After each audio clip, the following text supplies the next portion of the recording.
ಪಶ್ಚಿಮ ದಿಕ್ಕು ಮತ್ತು ಪೂರ್ವ ದಿಕ್ಕಲ್ಲಿ ಏನು ಎರಡು ಅಭ್ಯರ್ಥಿಗಳು ನಿಂತಿದ್ರು.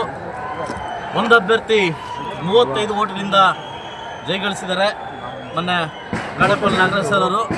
ಹಾಗೂ ಅದೇ ರೀತಿಯಲ್ಲಿ ಶ್ಯಾಮೇಗೌಡರು ಪಶ್ಚಿಮ ದಿಕ್ಕಲ್ಲಿ ಕೂಡ 48 ಓಟ್ ತಗೊಂಡು ವಿಜಯ ಸಾಧಿಸಿದ್ದಾರೆ. ಎಲ್ಲ ನನ್ನ ಮತ ಬಾಂಧವರು ಕೂಡ ಓಟ್ ಹಾಕಿರ್ತಕ್ಕಂಥ ಮತ ಬಾಂಧವರಿಗೆ ಶಾಸಕನ ಕೈ ಮುಗಿದು ಕೇಳ್ತೀನಿ, ಎಲ್ಲರಿಗೂ ಥ್ಯಾಂಕ್ಸ್ ಹೇಳ್ತೀನಿ.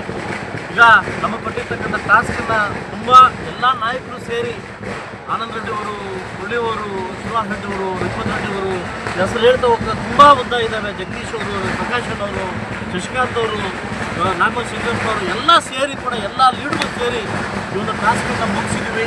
ತುಂಬ ಸಂತೋಷ ಆಗ್ತಾ ಇದೆ. ಮತ್ತು ನಮ್ಮ ಮರಳಿಗೆ ಮತ್ತು ನಮ್ಮ ಡೈರಿನ ವಾಪಸ್ ಬಂದಿದೆ. ಮುಂದಿನ ದಿವಸ ಕೂಡ ಇವರಿಬ್ಬರು ಕೂಡ ತುಂಬ ಜವಾಬ್ದಾರಿ ಇದೆ, ತುಂಬ ಜವಾಬ್ದಾರಿ ವಹಿಸ್ಕೊಂಡು ಮುಂದೆ ತೊಗೊಂಡು ಹೋಗ್ತಾರೆ ಅಂತ ಎಲ್ಲ ಮತ ಬಾಂಧವರಿಗೂ ಹಾಗೂ ನನ್ನೆಲ್ಲ ಲೀಡರ್ಸ್ಗೂ ಕೂಡ ನನಗೆ ನಿಮ್ಮ ಕೈ ಮುಗಿದು ಥ್ಯಾಂಕ್ಸ್ ಹೇಳ್ತೀನಿ.